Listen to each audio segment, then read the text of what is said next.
Okay, looks like it is live now. This new streaming software by YouTube is absolutely horrible for YouTube Studio. It doesn't even say when it's going live till it's already going live. Okay, so back in the first week of June, the European Central Bank announced a stimulus program, and I'm using air quotes. It wasn't really stimulus, it's bailouts and loan guarantees. As you can see there on the chart on your screen, they've actually done more. The European Union and European Central Bank together has actually done more on a percentage basis of GDP than the US. It is a lot more. So if you are a professional money manager and you have billions or tens of billions or hundreds of billions of assets under management, and you are looking at on a relative basis at what the US and Federal Reserve has done versus what the European Union and European Central Bank have done, you're going to say that the European Union and European Central Bank has done more. Now, these are the same types of people that are going to repeat the government data. They believe that GDP is accurate. They believe the inflation data. So they do not believe, most of them at least, although Tavi Costa and there are some other exceptions that do believe that their bills are going up with stagflate and tax and lie. But the majority of professional money managers out there that have lots of assets under management do not believe in stagflate and tax and lie, although privately, maybe off the record, they will admit that they do own gold personally, maybe some Bitcoin too, over the last couple of years that they have been accumulating. Although they don't want to go on CNBC or Bloomberg and talk about how much gold and Bitcoin they own, they'd rather go and talk about the bonds that they're trading, making a lot of money, talking about how deflation, and they're making all this money off bond trades, front-running the European Central Bank or Federal Reserve for government bond trades or stocks or regular stocks. Okay, so the European Central Bank did a stimulus, air quotes, about $676 billion worth announced in June. I have a number of other articles that basically say it's a version of QE to infinity. I have another article here from BNN Bloomberg where it says the ECB is seen boosting the stimulus by December at the latest. So it is an enormous sum, but the dollar index has started to rally a little bit. Maybe it's put in a bottom. There was some support levels on the dollar index, which has a record net short position, an enormous record net short position on the dollar index. I was getting in some arguments with people who weren't aware of this, but yes, there is a record net short position on the dollar index. In the past, that has been a contrarian indicator. The Fed's balance sheet has been flat now on a net basis, although I don't believe the official Fed balance sheet.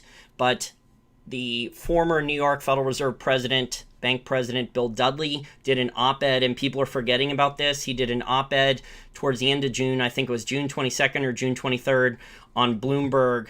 I have it right here. It was June 22nd. It's a 10 trillion Fed balance sheet is coming. However, until that extra Fed balance sheet increases, the average professional money manager, either on Wall Street or in the European Union, is going to see on a relative basis that the European Union and European Central Bank is doing more, as you can see there on your chart.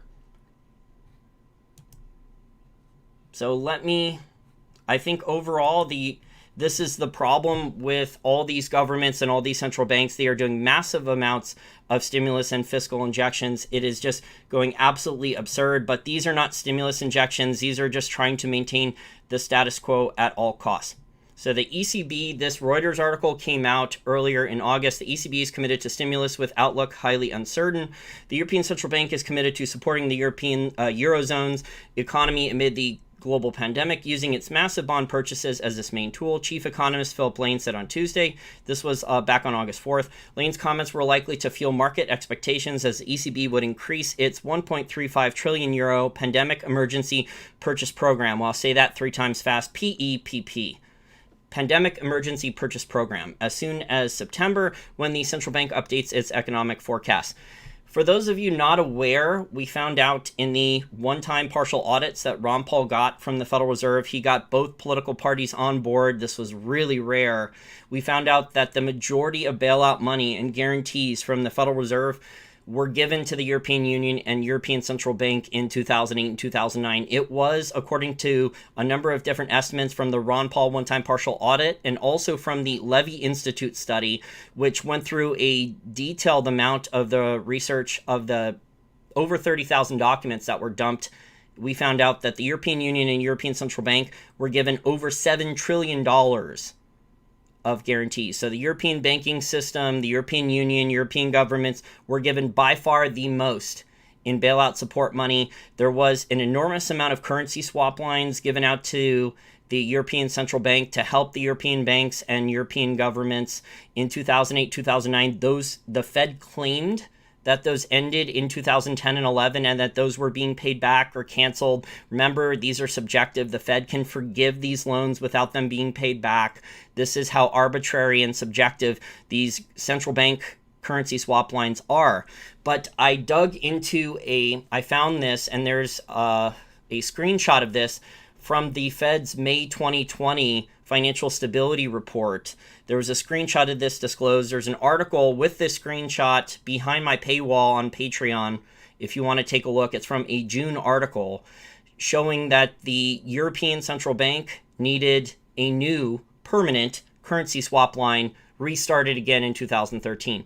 And those currency swap lines, to my knowledge, have been in effect since 2013 based on talking to a number of different sources. So the European Central Bank, to help prevent European banks from collapsing because they were never recapitalized to the levels that American banks were over the last 8 to 12 years, they have been on currency swap line support for a very long time. And then in addition to that, you have additional currency swap lines that were added with press releases where the Fed was announcing new currency swap lines in February and March. So it appears, this is an educated guess, and obviously we need another audit of the Federal Reserve, which we won't get. We should get, but we won't get. But it appears that the European Central Bank is getting multiple currency swap lines outstanding now. Welcome to dystopia. This is the new normal now. So stagflate and tax and lie, and the average money manager or the people on talking heads on TV on the Bloomberg or CNBC and the government economists with GDP and inflation data, they're just going to pretend that there is no inflation. They're going to be screaming about inflation. You're going to hear bond fund managers that worked at the Fed with a PhD in economics like Lacey Hunt talk about how well their bond portfolio is doing while they're front running all the central banks, making enormous sums of money. I don't know who pays that guy's bills. He must make so much money trading bonds and his bond fund that he doesn't care if his bills are going up, because my bills are going up pretty much every year for rent, healthcare, food, you name it. All the everyday living expenses, those bills are all trending up, and the government data does not reflect any of this. It just doesn't. That's how bad everything is right now. So this is just going to be a short live stream show. Unfortunately, with the health problems I have very serious autoimmune diseases. The last couple hours have been very rough. Actually, every day is very rough now. It is a fight for me to get any work done whatsoever. I'm forgetting things I should not. So I don't know how many more live stream shows I'm going to be able to do on a consistent basis, especially for free content.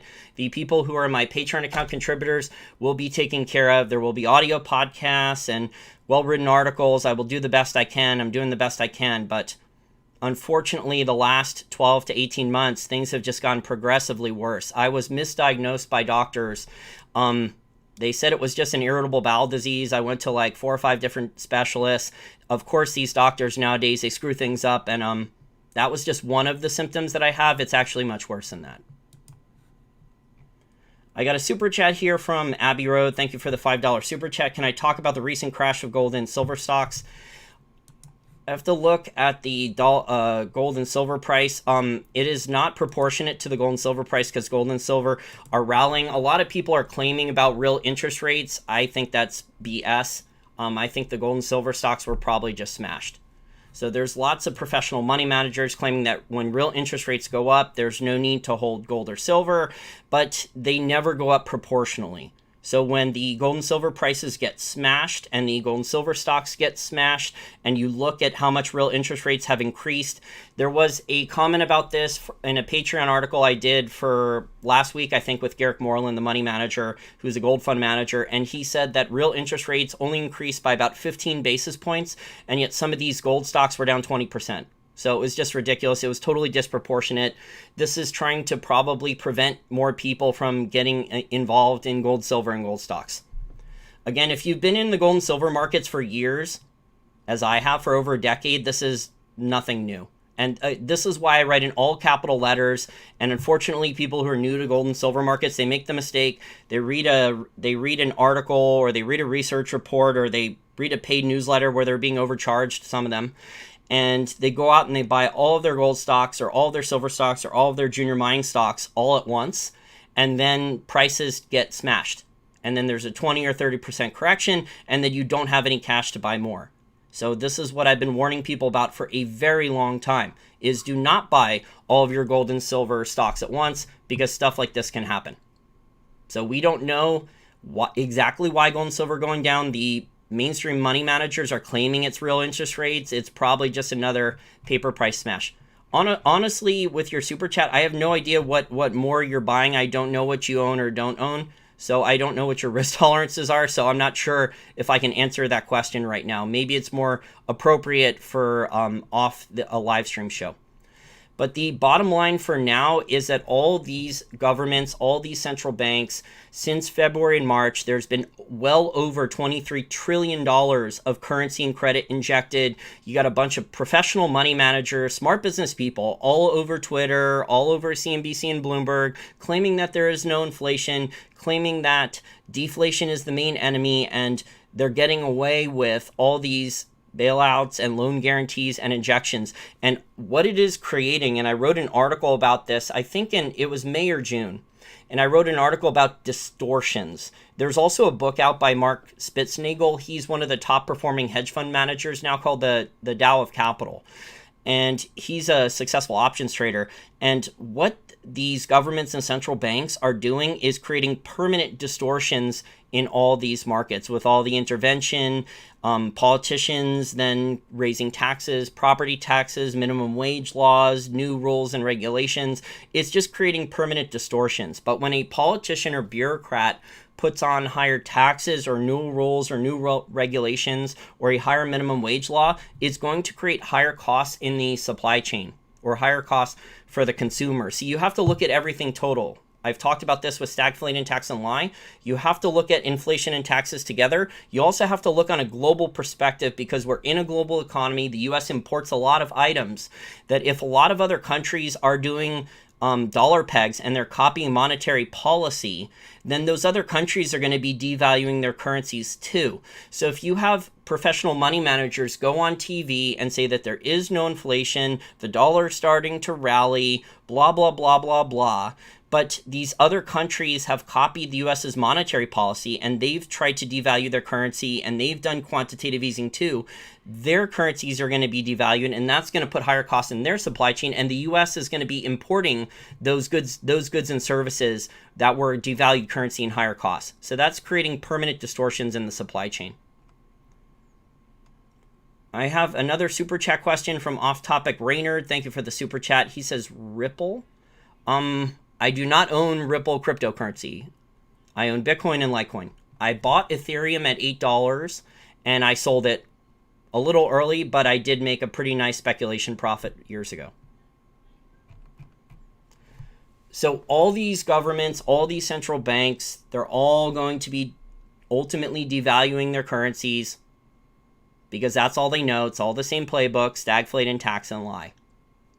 So you're going to hear all on the mainstream financial media, on CNBC and Bloomberg, on Twitter, these professional money managers or successful business owners say that there's too much deflation. I don't know who's paying their bills. If they're paying their own bills, they're not noticing that their healthcare costs are going up. They must be making so much money that their healthcare costs, they're not noticing their healthcare costs are rising, their food bills going up. If they're renting a house or renting like a penthouse or something like that, they're not noticing that their rents the rents were going up a lot over the last 8 to 12 years since 2008-9. I've just heard a bunch of stories about this, but over the last couple months, some rents in some major cities have started to go down, but overall, over the last 10 years, rents are up a lot. So yes, in the short term, rents are down, but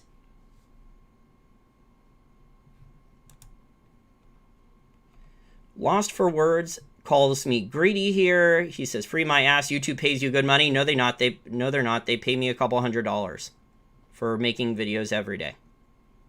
And they take more every year. So, bye-bye, troll. Call me greedy. Wow.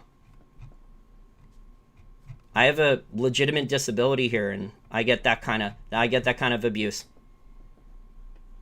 Makes me want to do even more free content. Not. Okay, well, that's enough for tonight's live stream show. I think I've had enough from trolls. The other articles about the ECB, European Central Bank, and European Union about the stimulus injections. So this is the race to debase. Again, since February and March, when you combine what the Federal Reserve, the U.S. government with fiscal injections, and there's going to be a lot more because what the New York Federal Reserve president said, the Fed's balance sheet, official ones, going to over $10 trillion. He wrote an op-ed for Bloomberg at the end of June. With the European Central Bank, the European Union, Japan, China, emerging markets, all these major governments, when you add it up, it's been well over $23 trillion since February and March. But again, they're going to just keep repeating that deflation is the enemy, and that's the cover. And all the government statistics are all designed to hide the distortions, to all hide the monetary, the currency and credit creation, which is inflationary, and creating distortions in the global supply chain and price levels. So some prices are going to go up a lot, and some prices are not going to go up, and other prices are going to fall, probably on consumer discretionary items. With the Austrian School of Economics, you can go on the Mises Institute website and look up the Cantillon effect. The Cantillon effect creates unbelievable amounts of price distortions. Okay, well, I'm starting to get a migraine. I'm not feeling too well. I probably shouldn't be honest with this because I'm going to get people saying that you complain and that you're a whiner. But that's the truth. It was a pain in the ass just for the last couple hours just to be able to get this done for under 20 minutes. That's my reality right now.